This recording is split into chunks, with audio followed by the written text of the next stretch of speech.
नमस्कार दोस्तों, आपका हार्दिक स्वागत है हमारे खास ऑडियो बुक सीरीज में, जहां हम आज चर्चा करेंगे थिंक लेस डू मोर के बारे में, जो किताब लिखी है पीटर हॉलिंस ने।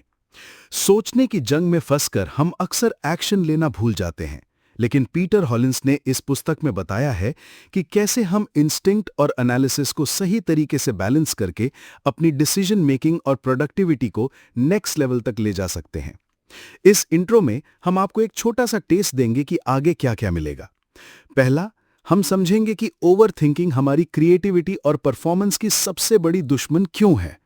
दूसरा, आपको मिलेगा एकदम प्रैक्टिकल फ्रेमवर्क जिससे आप बिना सेकंड गेसिंग के क्लियर और क्विक डिसीजंस ले सकेंगे।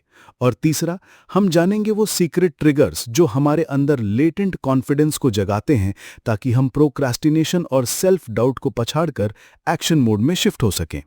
इमेजिन कीजिए, आप सुबह उठते ही अपने गोल्स के लिए एकदम फोकस्ड हों, बिना किसी हेजिटेशन के, जैसे कोई एलीट एथलीट अपनी गेम के लिए पूरी तरह तैयार हो। उसी तरह इस किताब का मकसद है आपको एक ऐसी माइंडसेट देना जहां थिंक लेस डू मोर सिर्फ एक कैची फ्रेज ना रह जाए, बल्कि आपकी डेली रूटीन का हिस्सा बन जाए।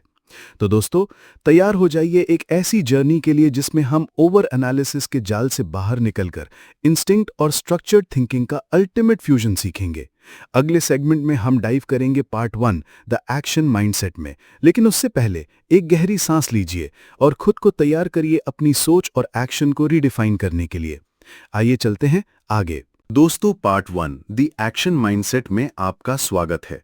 इस हिस्से में हम जानेंगे कि कैसे एक सही माइंडसेट जो सिर्फ सोचने से आगे बढ़कर एक्शन पर फोकस करे, हमारी जिंदगी और काम में बड़ी क्रांति ला सकता है। पीटर हॉलिंस ने इस पार्ट में 2 चैप्टर्स रखे हैं। पहला चैप्टर जहां हम ओवर थिंकिंग के चक्र को तोड़ना सीखेंगे, और दूसरा चैप्टर जहां हम सीखेंगे कैसे इंस्टिंक्ट और एनालिसिस के बीच एक परफेक्ट बैलेंस बनाएं। पहला चैप्टर हमें यह एहसास दिलाता है कि हमारी सबसे बड़ी दुश्मन अक्सर हमारी अपनी सोच होती है। जब हम किसी नई टास्क के सामने आते हैं, चाहे वो करियर डिसीजन हो या कोई सिंपल डेली चोर, हमारा दिमाग तुरंत एनालिसिस मोड में चला जाता है। हर एंगल को जांचते परखते हुए हम इतने खो जाते हैं कि एक्शन लेने से पहले ही प्रोक्रेस्टिनेशन की दीवार में फंस जाते हैं। पीटर हॉलिंस कहते हैं कि ओवर थिंकिंग एक ऐसा ट्रैप है जो हमें कंफर्ट जोन में लॉक्ड कर देता है। इस ट्रैप से निकलने के लिए जरूरी है एक क्लियर स्ट्रैटेजी, सोचने की ड्यूरेशन को लिमिट करना और तुरंत कुछ फिजिकल स्टेप्स लेना, चाहे वो कितना भी छोटा क्यों ना हो। आप में से कई लोग मानेंगे कि परफेक्ट डिसीजन तभी आएगा जब हमने हर संभव डेटा एनालाइज कर लिया हो, लेकिन सच ये है कि रियल वर्ल्ड में कंप्लीट इंफॉर्मेशन कभी नहीं मिलती। ऐसे में अगर आप इंतजार करते रह जाएं परफेक्ट मोमेंट का, तो वो कभी नहीं आएगा। इसलिए हॉलिंस ने इंट्रोड्यूस किया है एक simple rule: decide within 10 minutes, act within the next hour. ये टाइमर सेट करने की प्रैक्टिस आपको मेंटल एंकर देती है। जब दिमाग कहें और सोचो, तब आप कहें बिल्कुल नहीं, एक्शन मोड ऑन। और इसी छोटे से पुश से आपकी प्रोडक्टिविटी एक्सप्लोड कर सकती है। चैप्टर 1 में एक और मजेदार टेक्निक भी दी गई है जिसका नाम है 30 सेकेंड स्प्रिंट। इमेजिन कीजिए, आपके सामने कोई टास्क पड़ी है, जैसे कि किसी ईमेल का ड्राफ्ट लिखना या घर की बॉटल्स रिसाइकिल के लिए सेपरेट करना। आप खुद से कहें, ठीक है, बस 30 सेकेंड्स के लिए फुल फोकस, और स्टॉप वॉच ऑन करते ही आप सिर्फ एक्शन पर लगे रहते हैं। 30 सेकेंड्स बाद, चाहे आपने सिर्फ एक लाइन ही लिखी हो, आप खुद को अपलॉड करेंगे, क्योंकि आपने ओवर थिंकिंग नहीं किया। लगातार इस माइक्रो स्प्रिंट को प्रैक्टिस करने से आपका माइंड धीरे धीरे एक नेचुरल एक्शन ओरिएंटेड मोड में शिफ्ट हो जाएगा। अब चलते हैं चैप्टर 2 की ओर, जहां मजा और भी बढ़ जाता है। इस चैप्टर का फोकस है इंस्टिंक्ट और एनालिसिस के बीच परफेक्ट सिनर्जी बनाने पर। हॉलिंस बताते हैं कि इंसान के पास 2 तरह के थिंकिंग सिस्टम्स होते हैं, एक फास्ट ऑटोमेटिक और इंस्टिंक्टिव, दूसरा स्लो डेलिब्रेट और एनालिटिकल। साइकोलॉजी में इन्हें सिस्टम 1 और सिस्टम 2 भी कहा जाता है। सिस्टम 1 आपातकालीन सिचुएशंस में काम आता है, जब आप अचानक सड़क पार करना चाहते हैं और ट्रैफिक देखकर तुरंत पीछे हट जाते हैं। वहीं सिस्टम 2 तब एक्टिव होता है जब आप लंबा डेटा पढ़ते हैं या कोई डीप प्रॉब्लम सॉल्व करते हैं। लेकिन मॉडर्न लाइफ में हम सिस्टम 2 को ले लेते हैं हर छोटे बड़े डिसीजन के लिए, जिससे हमारा माइंड ड्रेन हो जाता है और हम फटीग का शिकार हो जाते हैं। इससे बचने के लिए हॉलिंस ने सुझाया है सिग्नल टू नॉइज रेशियो की प्रैक्टिस। हर डिसीजन में आपको अपने अंदर पूछना है कि क्या ये फैसला रियली मेरे गोल्स को अफेक्ट करेगा या सिर्फ नॉइज है। अगर किसी विकल्प का लॉन्ग टर्म इम्पैक्ट नेग्लिजिबल है तो इंस्टिंक्ट पर भरोसा करके तुरंत निर्णय ले। मानिए आपको सुबह उठकर 2 रूट्स में से एक रूट चूज करना है। एक रूट क्वाइट और सीनिक है, दूसरा थोड़ा बिजी लेकिन टाइम एफिशिएंट। अगर आपका इंस्टिंक्ट कहता है सीनिक वाला चुनो क्योंकि वो मूड बूस्ट करेगा, तो एनालिसिस मोड में ना उलझें, बस इंस्टिंक्ट पर विश्वास करें और एक्शन ले जाएं। चैप्टर 2 में और भी कई प्रैक्टिकल एक्सरसाइजेज हैं, जैसे गट चेक जर्नल। इसके लिए आपको हर इवनिंग को 5 मिनट निकालकर दिन भर वाले छोटे मोटे डिसीजंस लिखने हैं जिनमें आपने इंस्टिंक्ट पर भरोसा किया या बहुत ज्यादा सोचा। फिर नेक्स्ट मॉर्निंग रिव्यू करें कि कौन सा डिसीजन आपको बेस्ट रिजल्ट दे पाया। धीरे धीरे आपकी सेल्फ अवेयरनेस बढ़ेगी और आप इंस्टिंक्ट वर्सेस एनालिसिस में बेटर जजमेंट लेने लगेंगे। दोस्तों, पार्ट 1 में डिस्कस्ड ये दोनों चैप्टर्स आपको एक सॉलिड फाउंडेशन देते हैं। पहला, ओवर थिंकिंग के साइकिल से बाहर निकलने की स्ट्रैटेजीज, और दूसरा, इंस्टिंक्ट और एनालिसिस के बीच एक स्मार्ट बैलेंस बनाने की टेक्निक्स। इन दोनों चैप्टर्स में जो सबसे अहम बात है वो है एक्शन का मोमेंटम बनाना। जैसे ही आप छोटा सा एक्शन लेते हैं, चाहे वो मेल सेंड करना हो या 30 सेकंड स्प्रिंट में कुछ लिखना, आपके अंदर एक चेन रिएक्शन शुरू हो जाती है। कॉन्फिडेंस बिल्ड होती है, क्लैरिटी आती है और नेक्स्ट स्टेप लेने की एनर्जी मिलती है। अब सवाल यह है कि आप कैसे शुरू करेंगे। सबसे पहले किसी भी छोटी से छोटी टास्क के लिए खुद को एक स्ट्रिक्ट टाइम बाउंड फ्रेम दें। चाहे वो 10 minutes to decide 1 hour to act हो या 30 सेकंड स्प्रिंट, जो भी आपके लिए रियलिस्टिक लगे उसे डेली रूटीन में शामिल करें। साथ ही हर क्रियात्मक डिसीजन के बाद अपने इंस्टिंक्ट वर्सेस एनालिसिस का सेल्फ रिव्यू करें और सीखते जाएं।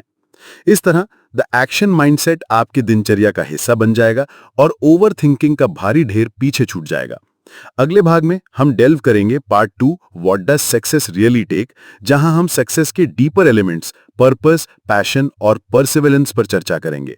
लेकिन उससे पहले एक पल रुकें, ब्रीद इन करें और अपने अंदर उस छोटी सी आवाज को सुनें जो कह रही है अब एक्शन की बारी है। चलते हैं आगे। दोस्तों, part 2 what does success really take में आपका फिर से स्वागत है।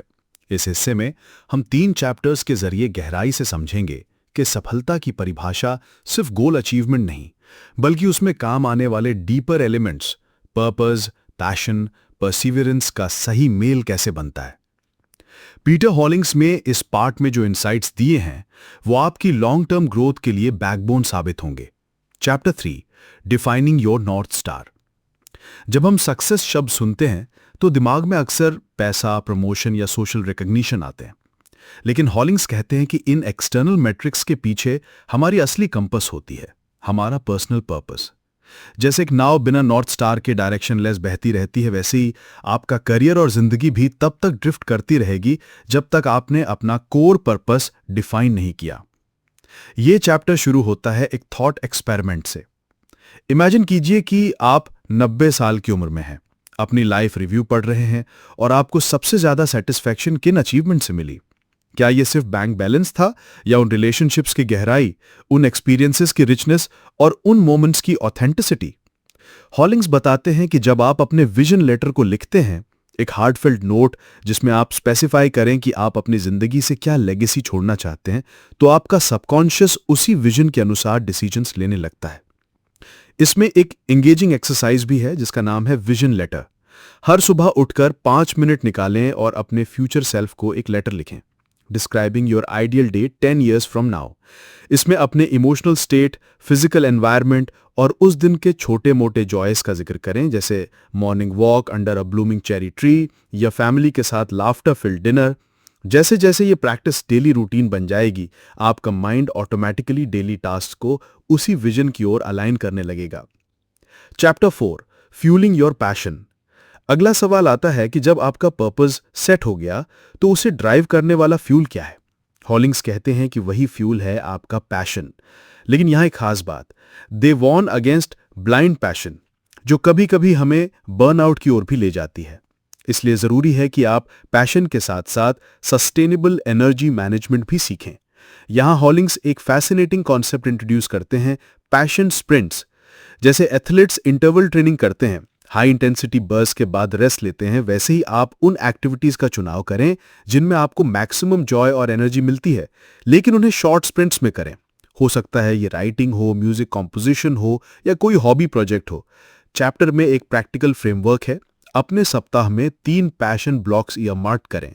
हर ब्लॉक 90 मिनट्स का, जिसमें आप पूरी तरह से उस एक्टिविटी में डूब जाएं, बिना नोटिफिकेशंस, बिना किसी दूसरी रिस्पॉन्सिबिलिटी के, जस्ट प्योर फ्लो स्टेट।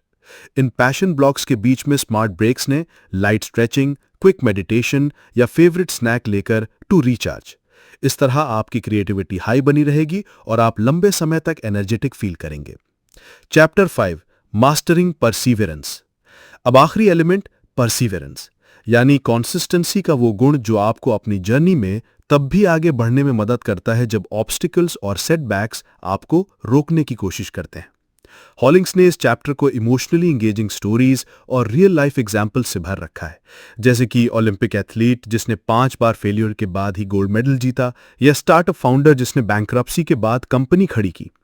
हॉलिंग्स कहते हैं कि परसीवरेंस सिर्फ नेवर गिव अप वाला स्लोगन नहीं, बल्कि स्ट्रक्चर्ड रिजिलियंस बिल्डिंग का प्रोसेस है। इसमें 3 कोर पिलर्स हैं: माइंडसेट रिफ्रेमिंग, हैबिट स्टैकिंग और रिजिलियंस रिचुअल्स। पहला, माइंडसेट रिफ्रेमिंग। जब कोई डिफिकल्टी आए तो अपने आप से पूछें, क्या ये प्रॉब्लम है या फीडबैक। ये छोटा बदलाव आपके आउटलुक को ट्रांसफॉर्म कर देता है। जैसे आप देखेंगे सेटबैक्स को as opportunities to learn and grow, तभी आपकी मोटिवेशन सस्टेन रहेगी। दूसरा, हैबिट स्टैकिंग। अपने एग्जिस्टिंग डेली रूटीन्स को लेवरेज करके नए प्रोडक्टिव हैबिट्स जोड़ना। मानिए आप सुबह कॉफी बनाते हैं, उसी वक्त अपने जर्नल में एक ग्रैटिट्यूड एंट्री लिख दें, या जब आप कम्यूट कर रहे हैं तब पॉडकास्ट सुनकर अपने नॉलेज बेस को एक्सपैंड करें। इस तरह छोटे मॉल हैबिट्स मिलकर एक पावरफुल डेली रूटीन बना देते हैं जो लॉन्ग टर्म परसिवरेंस की फाउंडेशन होती है। तीसरा, रिजिलियंस रिचुअल्स। ये पर्सनलाइज्ड सेल्फ केयर प्रैक्टिसेस हैं जो जब भी स्ट्रेस हाई हो जाए या एनर्जी लो हो जाए तो आपको इंस्टेंटली रिचार्ज कर दें। हॉलिंग्स रिकमेंड करते हैं ब्रीदिंग एक्सरसाइजेस, कोल्ड शावर्स और वीकली डिजिटल डिटॉक्स सेशंस। एक फन रिचुअल जो चैप्टर में है वो है विक्ट्री जार। हर छोटी अचीवमेंट, जैसे किसी टफ कॉल को रिजॉल्व करना या पर्सनल प्रोजेक्ट पर प्रोग्रेस के लिए, एक स्लिप में लिखकर जार में डालें। जब भी आप डिमोटिवेट फील करें, जार खोलकर स्लिप्स पढ़िए और अपनी विंस की याद ताज़ा कीजिए। इन 3 चैप्टर्स का जो ओवर आर्चिंग मैसेज मिलता है वो ये है कि ट्रू सक्सेस एक मल्टी डायमेंशनल जर्नी है। सिर्फ एक्शन माइंडसेट ही काफी नहीं, बल्कि आपको अपने डीप सीटेड पर्पस को पहचानना होगा, उसे ड्राइव करने वाली पैशन को मैनेज करना होगा और लगातार बरकरार रखने के लिए परसीवरेंस की आर्ट को मास्टर करना होगा। जब आप अपने नॉर्थ स्टार के लिहाज से डेली टास्क चूज करते हैं, पैशन स्प्रिंट्स के जरिए एनर्जी मेंटेन करते हैं और structured resilience building rituals follow करते हैं, तब आपकी सक्सेस स्ट्रैटेजी एक होलिस्टिक पावर हाउस बन जाती है। आप न सिर्फ शॉर्ट टर्म गोल्स अचीव करेंगे, बल्कि लॉन्ग टर्म फुलफिलमेंट और बैलेंस ग्रोथ भी पाएंगे। अगले पार्ट में हम डाइव करेंगे पार्ट 3, लर्निंग टू से यस, लर्निंग टू से नो में, जहां हम फोकस करेंगे बाउंड्रीज, कमिटमेंट्स और सिलेक्टिव प्रायोरिटीज पर, ताकि आपका यस मीनिंगफुल हो और नो गिल्ट फ्री। लेकिन उससे पहले एक मल के लिए सोचिए, आपने अभी तक अपने नॉर्थ स्टार लेटर लिखा? आपने कितने पैशन ब्लॉक्स ईयरमार्क किए और आपका विक्ट्री जार कितना फुल हो गया? इन तीनों पर एक क्विक चेक करें और फिर मिलते हैं अगले चैप्टर में, जहां हम बाउंड्रीज की शक्ति को अनलॉक करेंगे। चलते हैं आगे। दोस्तों, पार्ट 3, लर्निंग टू से यस, लर्निंग टू से नो में आपका स्वागत है। इस हिस्से में हम 3 चैप्टर्स के जरिए सीखेंगे कि कैसे सही कमिटमेंट्स चुनकर अपनी एनर्जी और फोकस को मैनेज करें। पीटर हॉलिंस बताते हैं कि आपके लिए हर अपॉर्चुनिटी यस नहीं होती और हर रिक्वेस्ट को नो कहना भी उतना ही जरूरी है, ताकि आपके पास आपके सबसे बड़े गोल्स के लिए टाइम और मेंटल बैंडविड्थ रहे। पहला चैप्टर, चैप्टर 6, हमें सिखाता है the power of selective yes. अक्सर हम छोटी छोटी चीजों में फंस जाते हैं, जैसे दोस्तों के गैदरिंग्स, नए साइड प्रोजेक्ट्स या ट्रिवियल मीटिंग्स, क्योंकि हम खुशदिल इंसान बनना चाहते हैं। लेकिन जब आपका यस टू मेनी डायरेक्शंस में स्प्रेड हो जाए तो आप डाइल्यूट हो जाते हैं और असली प्रायोरिटीज पीछे छूट जाती हैं। हॉलिंस बताते हैं कि सिलेक्टिव यस का मतलब है अपने टॉप 3 गोल्स की पहचान करना और सिर्फ उन्हीं अपॉर्चुनिटीज के लिए हाथ उठाना जो उन गोल्स को आगे बढ़ाएं। इस चैप्टर में एक प्रैक्टिकल तरीका बताया गया है, अपॉर्चुनिटी फिल्टर। जब भी कोई नई रिक्वेस्ट आए, चाहे वो प्रोजेक्ट कोलैबोरेशन हो या सोशल इवेंट, खुद से 3 सवाल पूछिए। पहला सवाल ये कि क्या ये डायरेक्टली मेरे टॉप 3 गोल्स को सपोर्ट करेगा? दूसरा सवाल ये कि क्या मेरे पास इस समय उसके लिए सफिशिएंट एनर्जी और रिसोर्सेज हैं? और तीसरा सवाल ये कि क्या इससे मुझे लॉन्ग टर्म सेटिस्फैक्शन या ग्रोथ मिलेगी? जब इन सवालों के जवाब सकारात्मक होंगे तभी यस कहिए, नहीं तो कोटियसली नो कहना सीखिए। कोटियस रिफ्यूजल भी एक स्किल है। आप I appreciate the invite but I am focusing on x right now जैसी जेंटल भाषा में कह सकते हैं। इससे आपका रिलेशनशिप भी स्ट्रांग रहेगा और प्रायोरिटीज भी क्लियर। चैप्टर 7 में हम आते हैं द ग्रेसफुल नो। अक्सर हमें नो बोलने में गिल्ट लगता है क्योंकि हम दूसरों की एक्सपेक्टेशंस पूरा करना चाहते हैं या कॉन्फ्लिक्ट्स अवॉइड करना चाहते हैं। लेकिन हॉलिंस बताते हैं कि डिसरिस्पेक्टफुल या अब्रप्ट रिफ्यूजल से रिश्ते जख्मी होते हैं और अनक्लियर कम्युनिकेशन से मिसअंडरस्टैंडिंग्स बढ़ती हैं। इसलिए हमें चाहिए ग्रेसफुल नो जिसमें हम रिस्पेक्ट, क्लैरिटी और एम्पैथी सभी दिखाएं। इसके लिए हॉलिंस ने इंट्रोड्यूस किया है 3 स्टेप नो फ्रेमवर्क। पहले स्टेप में आप एक्नॉलेज कीजिए आपकी वैल्यू रिलेशनशिप को, जैसे thank you for thinking of me. दूसरे स्टेप में शॉर्ट एंड क्लियर रिफ्यूजल दें, I am unable to commit to this right now. तीसरे स्टेप में offer an alternative, perhaps X can help or we can revisit next month. इस approach से आपका no भी empowering बनता है और दूसरों को भी क्लियर ट्रेल मिल जाता है। चैप्टर 8 में फोकस है boundary building for better focus. यहां हॉलिंस बताते हैं कि बाउंड्रीज सिर्फ दूसरों से नहीं बल्कि खुद से भी जरूरी हैं। जैसे डिजिटल डिस्ट्रैक्शंस को मैनेज करने के लिए आपको खुद भी रूल सेट करनी पड़ती हैं, जैसे no social media during work hours या phone on do not disturb in passion blocks. इस चैप्टर में एक मजेदार एक्सरसाइज दी गई है, बाउंड्री ब्लूप्रिंट। आप एक शीट पर अपनी डेली एक्टिविटीज लिखिए, morning routine, work sessions, breaks, family time, sleep schedule, और उनके बीच रियलिस्टिक बफर्स डालिए। जैसे अगर आपकी फोकस सेशन 90 मिनट्स की है, उसके बाद 15 मिनट का बफर जरूर रखें ताकि आप बिना गिल्ट के रिलैक्स कर सकें। और डिजिटल लैंडस्केप में भी साफ रूल्स बनाइए, जैसे check emails only twice a day या नो नोटिफिकेशंस आफ्टर 8 PM। जब ये बाउंड्रीज क्लियर हों, आपका माइंड जानता है कि किस समय क्या करना है और आप समय और एनर्जी को वेस्ट नहीं होने देते। इस क्लैरिटी से डीप वर्क सेशंस में आप बिना डिस्ट्रैक्शन के डूब सकते हैं और बाकी के वक्त आप पूरी तरह रेस्ट या सोशल इंटरेक्शंस में प्रेजेंट रह सकते हैं। पार्ट 3 का ये तीनों चैप्टर्स मिलकर आपको एक पावरफुल टूल किट देते हैं। सिलेक्टिव यस से आप अपनी प्रायोरिटीज को क्रिस्टल क्लियर बनाते हैं, ग्रेसफुल नो से आप रिलेशनशिप्स को मेंटेन रखते हैं और गिल्ट फ्री रिफ्यूजल्स देते हैं, और बाउंड्री बिल्डिंग से आप अपने एनवायरनमेंट को डिस्ट्रैक्शन फ्री बनाते हैं। इन टेक्निक्स की कंसिस्टेंट प्रैक्टिस से आपका फोकस बढ़ेगा, स्ट्रेस कम होगा और आप हर दिन हाई इंपैक्ट एक्शंस पर एनर्जी इन्वेस्ट कर सकेंगे। अब खुद से एक चेक करें, आपने पिछले हफ्ते कितनी यस दिए जिन्हें बाद में रिग्रेट हुआ? आपने कितनी बार सिंपल नो को डिले करके स्ट्रेस बढ़ाया? और आपके पास कितनी क्लियर पर्सनल बाउंड्रीज हैं, डिजिटल, सोशल और टाइम मैनेजमेंट से जुड़ी? इन रिफ्लेक्शन से आपको पता चलेगा कि पार्ट 3 की टेक्निक्स को डेली रूटीन में कैसे इंटीग्रेट करना है। अगले भाग में हम डिस्कस करेंगे पार्ट 4, गेटिंग ऑर्गेनाइज्ड, जहां हम सीखेंगे practical systems, task management, calendar mastery और एनवायरनमेंट डिजाइन के लिए जो आपके एक्शन मोमेंटम को सस्टेन रखें। लेकिन उससे पहले एक डीप ब्रेथ लीजिए, अपने डिफाइंड बाउंड्रीज को फील कीजिए और महसूस कीजिए कि अब आपकी एनर्जी बची हुई है केवल उन चीजों के लिए जो सच में काउंट करती हैं। चलते हैं आगे। दोस्तों, पार्ट 4 गेटिंग ऑर्गेनाइज्ड में आपका स्वागत है। इस हिस्से में पीटर हॉलिंस हमें बताएंगे कि अपने एक्शन मोमेंटम को सस्टेन रखने के लिए प्रैक्टिकल सिस्टम्स कैसे बनाएं। ऐसे सिस्टम्स जो आपके टास्क्स, कैलेंडर और फिजिकल एनवायरनमेंट को इस तरह स्ट्रक्चर करें कि आपको डिसीजन फटीग ना हो और आप पूरे फोकस के साथ आगे बढ़ते रहें। इस पार्ट में 2 चैप्टर्स हैं, chapter number 9 task management mastery और chapter number 10 designing your environment for success. Chapter number 9 task management mastery. जब आप एक एक्शन ओरिएंटेड माइंडसेट अपना लेते हैं और साफ दिशा यानी पर्पस और पैशनेट एनर्जी के साथ काम करते हैं, तो अगली बड़ी चैलेंज होती है टास्क्स का शेयर वॉल्यूम और कम्प्लेक्सिटी। चाहे वो प्रोफेशनल प्रोजेक्ट्स हों या पर्सनल गोल्स, अगर आपके पास एक क्लियर टास्क मैनेजमेंट फ्रेमवर्क नहीं होगा तो आप ओवरवेल्म हो जाते हैं। हॉलिंस इस चैप्टर में बताते हैं कि सक्सेसफुल पीपल एक साधारण लेकिन पावरफुल प्रिंसिपल फॉलो करते हैं। Capture, clarify and commit.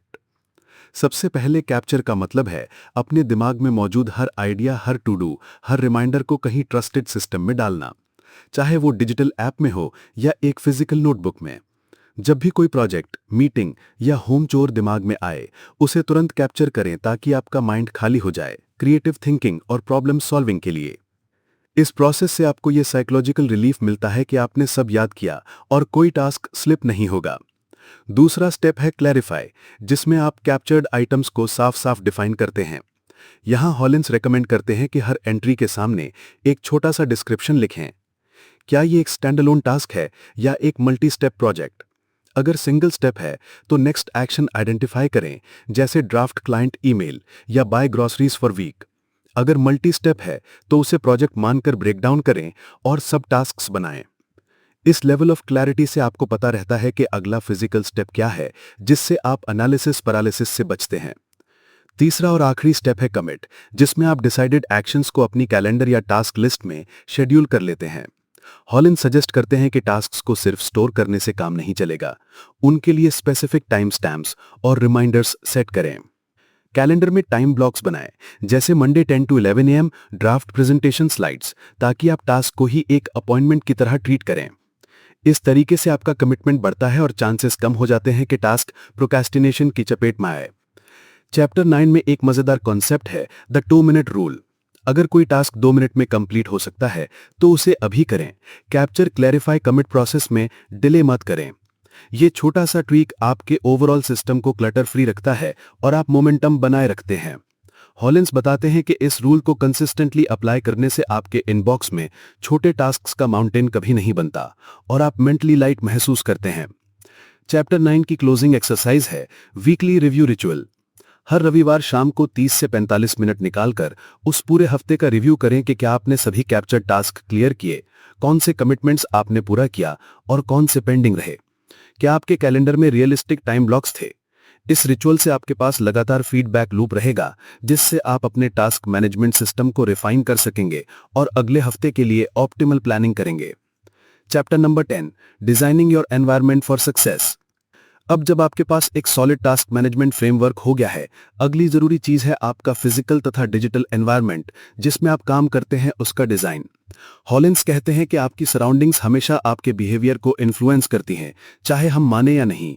इसलिए सक्सेसफुल पीपल कॉन्शियसली अपने वर्क स्पेसेस और डिवाइसेस को इस तरह सेटअप करते हैं कि डिस्ट्रैक्शंस मिनिमम हो और प्रोडक्टिविटी मैक्सिमम। सबसे पहले फिजिकल वर्क स्पेस पर ध्यान दें। हॉलिंस रेकमेंड करते हैं वर्क स्पेस जोनिंग। इसके लिए अपनी डेस्क को 3 जोन्स में डिवाइड करें। एक फोकस जोन जहां आप डीप वर्क करते हैं, एक रेफरेंस जोन जिसमें आप बुक्स, नोट्स या रेलेवेंट डॉक्यूमेंट्स रखते हैं, और एक रिफ्रेश जोन जहां पर आप शॉर्ट ब्रेक्स के दौरान स्ट्रेच या क्विक स्नैक ले सकते हैं। इस जोनिंग के पीछे साइकोलॉजी ये है कि आपका ब्रेन ऑटोमेटिकली कंटेक्स्ट स्विच करता है। जब आप फोकस जोन में बैठते हैं तो आपको वर्क मोड जल्दी मिल जाता है। इसके बाद लाइटिंग और एर्गोनॉमिक्स का रोल आता है। हॉलिंस बताते हैं कि नेचुरल लाइट से अलर्टनेस बढ़ती है, जबकि हार्श आर्टिफिशियल लाइट फटीग पैदा कर सकती है। जहां तक हो सके अपनी डेस्क विंडो के पास रखिए। इसके साथ साथ एक एर्गोनॉमिक चेयर और एडजस्टेबल डेस्क हाइट इन्वेस्ट करें ताकि आपकी पोस्चर सही रहे और लंबे वर्क सेशंस में बैक पेन या नेक स्ट्रेन ना हो। डिजिटल एनवायरनमेंट का मैनेजमेंट भी उतना ही क्रिटिकल है। हॉलिंस इंट्रोड्यूस करते हैं डिजिटल मिनिमलिज्म। इसका मतलब है ऐप्स और नोटिफिकेशंस को इस तरह क्यूरेट करना कि आपको सिर्फ वो अलर्ट्स मिले जो आपकी प्रायोरिटी से डायरेक्टली लिंक्ड हों। उदाहरण के तौर पर वर्क रिलेटेड चैनल्स को ही अलाउ करें और सोशल मीडिया या entertainment notifications during focus blocks बंद कर दें। इसके लिए आप do not disturb schedules set कर सकते हैं या फिर app specific notification settings adjust कर सकते हैं। चैप्टर 10 में एक क्रिएटिव टेक्निक है विजुअल प्रोग्रेस बोर्ड। आप एक कॉर्क बोर्ड या व्हाइट बोर्ड लें और उस पर अपने करंट प्रोजेक्ट्स के स्टेटस दिखाने वाले स्टिकी नोट्स या इंडेक्स कार्ड्स चिपकाएं। To do, in progress, testing, completed. जैसे जैसे आप टास्क मूव करते हैं, कार्ड को नेक्स्ट कॉलम में शिफ्ट कीजिए। ये फिजिकल मूवमेंट आपके ब्रेन को रिवॉर्ड सिग्नल्स भेजता है, जिससे मोटिवेशन बनी रहती है। अंत में हॉलिंस कहते हैं कि क्लीन एनवायरनमेंट का उतना ही इंपैक्ट है जितना फंक्शनल डिजाइन का। इसलिए हर इवनिंग या एक फिक्स्ड दिन पे, जैसे फ्राइडे इवनिंग, अपने वर्क स्पेस को रीसेट करें। यूज्ड पेपर्स स्टैक करें, एम्प्टी मग्स साफ करें, कीबोर्ड और डेस्क वाइप करें। ये रीसेट रिचुअल ना सिर्फ वर्कस्पेस ऑर्डर में रखता है, बल्कि आपका मन भी फ्रेश मोड में ले आता है। इस तरह पार्ट 4 में हमने सीखा कि एक organized task management framework capture, clarify, commit के साथ आपके टास्क्स को क्लियर और एक्शनेबल बनाता है, जबकि वेल डिजाइंड फिजिकल और डिजिटल एनवायरनमेंट डिस्ट्रैक्शंस कम करके आपका फोकस स्काई रॉकेट कर देता है। जब आप weekly review ritual consistent follow करेंगे, डिजिटल मिनिमलिज्म मेंटेन करेंगे और विजुअल प्रोग्रेस बोर्ड के जरिए अपनी प्रोग्रेस को टेंजिबल बनाएंगे, तब आपका एक्शन मोमेंटम कहीं अटकेगा नहीं। चलते हैं आगे, part 5 overcoming the road blocks, जहां हम उन अंतर्निहित barriers, fear, perfectionism, self doubt को दूर करने की एडवांस्ड स्ट्रेटेजी सीखेंगे। लेकिन इससे पहले एक पल लें, अपने वर्कस्पेस को थोड़ा रिफ्रेश कीजिए और महसूस कीजिए कि अब आप नेक्स्ट लेवल एक्शन में जाने के लिए पूरी तरह तैयार हैं। चलते हैं आगे। दोस्तों, part 5 overcoming the road blocks में आपका स्वागत है।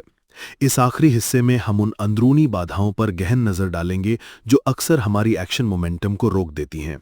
फियर, परफेक्शनिज्म, सेल्फ डाउट और पीटर हॉलिन्स द्वारा बताए गए एडवांस्ड स्ट्रैटेजीज से उन्हें दूर करके हम एम्पावर महसूस करेंगे। इसमें 3 चैप्टर्स हैं। Chapter 11 taming your inner critic, chapter 12 breaking the perfectionism trap और chapter 13 building unshakable confidence. Chapter 11 की शुरुआत होती है एक आम परिदृश्य से। जब भी हम कोई नया प्रोजेक्ट शुरू करते हैं, चाहे वो करियर चेंजिंग हो या सिंपल साइड हसल, हमारा माइंड तुरंत नेगेटिव सेल्फ टॉक से भर जाता है। क्या मैं करना जानता हूं? क्या लोग मेरी मेहनत की तारीफ करेंगे? अगर मैं फेल हुआ तो? ये सारे डाउट्स एक साथ आके हमारे अंदर एक तरह का पैरालिसिस पैदा करते हैं।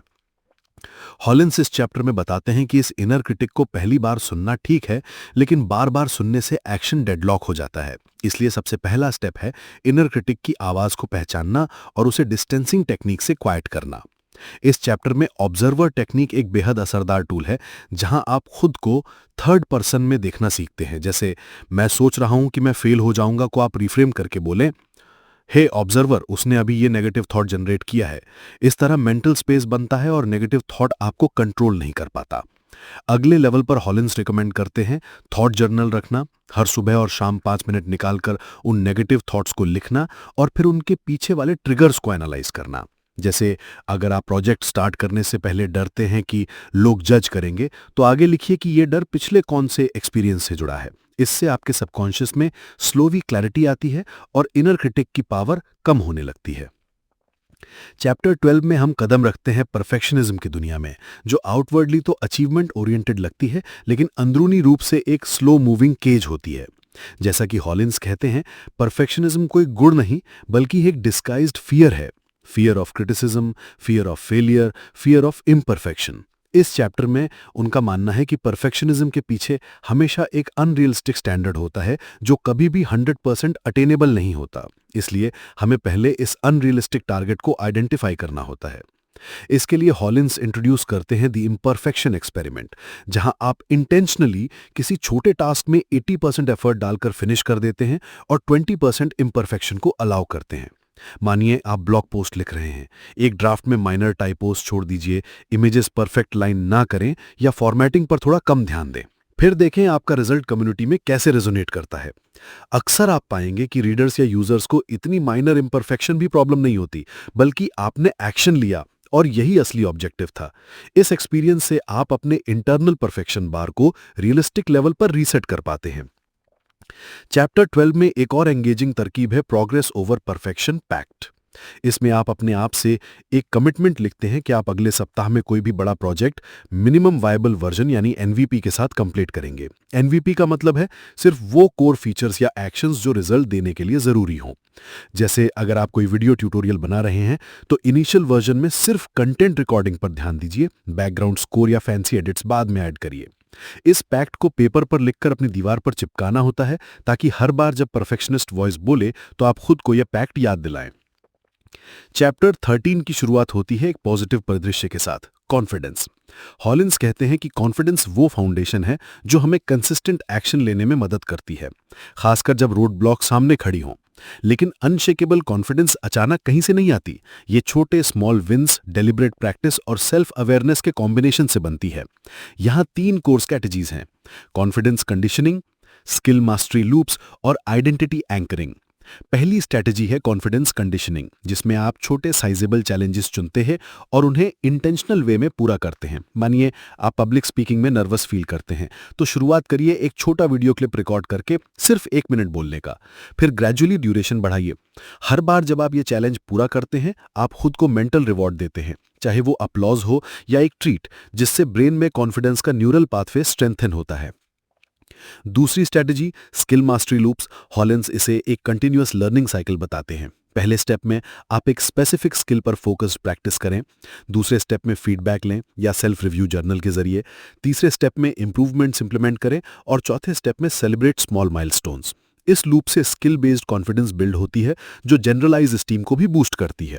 जैसे अगर आप निगोसिएशन स्किल को इंप्रूव करना चाहते हैं, तो एक मॉक निगोसिएशन पार्टनर के साथ वीकली प्रैक्टिस करें, फिर आउटकम इवैल्यूएट करें और नेक्स्ट वीक के लिए रिफाइन करें। तीसरी और सबसे गहरी स्ट्रेटजी है आइडेंटिटी एंकरिंग। हॉलिन्स मानते हैं कि अगर आपके पास एक स्ट्रॉन्ग आइडेंटिटी नैरेटिव हो, जैसे मैं प्रोएक्टिव प्रॉब्लम सॉल्वर हूं, तो हर एक्शन उसी आइडेंटिटी को रीइंफोर्स करता है। इसके लिए आप रोजाना सुबह एक शॉर्ट अफर्मेशन रिचुअल कर सकते हैं, जैसे I am a decisive action taker या I trust my instincts and learn from every experience. इसे केवल वर्ड्स में ना रखें, अपने डेली टास्क्स के दौरान इन स्टेटमेंट्स को मेंटली दोहराएं, ताकि आपका सबकॉन्शियस उन्हें असली वे बनाए। पार्ट 5 का ओवरआर्किंग इंपैक्ट ये है कि जब आप इनर क्रिटिक को टेम कर लेते हैं, परफेक्शनिज्म को इंटेंशनली ब्रेक कर लेते हैं और अनशेकेबल कॉन्फिडेंस के लिए स्ट्रक्चर्ड कंडीशनिंग करते हैं, तो ना सिर्फ आप शॉर्ट टर्म हर्डल्स पार करते हैं, बल्कि लॉन्ग टर्म रेजिलियंस भी हासिल करते हैं। आप एक्शन माइंडसेट के फाइनल एवोल्यूशन पे पहुंचते हैं, जहां फियर आपके डिसीजंस को डिक्टेट नहीं करता, परफेक्शनिज्म आपके प्रोग्रेस को स्टॉल नहीं करता और सेल्फ डाउट आपके विजन को ब्लर नहीं करता। अब एक इंटीग्रेटिंग एक्सरसाइज है। आज ही अपने थॉट जर्नल में वो 3 सबसे कॉमन नेगेटिव थॉट्स लिखिए जो आपको रोकती हैं। फिर उनके साथ 3 इम्परफेक्शन एक्सपेरिमेंट प्लान करिए और 3 स्मॉल कॉन्फिडेंस चैलेंजेस डिजाइन करिए। अगले 1 महीने तक इन 3 स्ट्रीम्स पर लगातार काम करें और वीकली सेल्फ रिव्यू करें कि आपकी इनर क्रिटिक कितनी धीमी हुई, परफेक्शनिज्म कितनी फ्लेक्सिबल हुई और कॉन्फिडेंस कितनी मजबूत हुई। दोस्तों, ये था part 5 overcoming the road blocks. इस आखिरी सेगमेंट के साथ आपकी थिंक लेस डू मोर की जर्नी पूरी होती है, लेकिन असली एक्शन तो अभी शुरू होता है। जितना आपने पढ़ा उससे कहीं ज्यादा महत्वपूर्ण है उसका इम्प्लीमेंटेशन। इसलिए अभी उठिए, अपने नोट्स खोलिए और उस पहले छोटे से एक्शन के लिए कदम बढ़ाइए। Remember, less thinking more doing, that's the ultimate game changer. आइए अब हम अपनी जर्नी को सेलिब्रेट करें और इस मोमेंटम को अगले लेवल तक लेकर जाएं। तो दोस्तों, अगर आपको ये ऑडियो बुक पसंद आई हो तो प्लीज लाइक करें, कमेंट में अपनी राय शेयर करें और सब्सक्राइब करना ना भूलें द बुक योगी चैनल को, ताकि आप और भी ऐसे एंगेजिंग ऑडियो बुक्स से जुड़े रहें।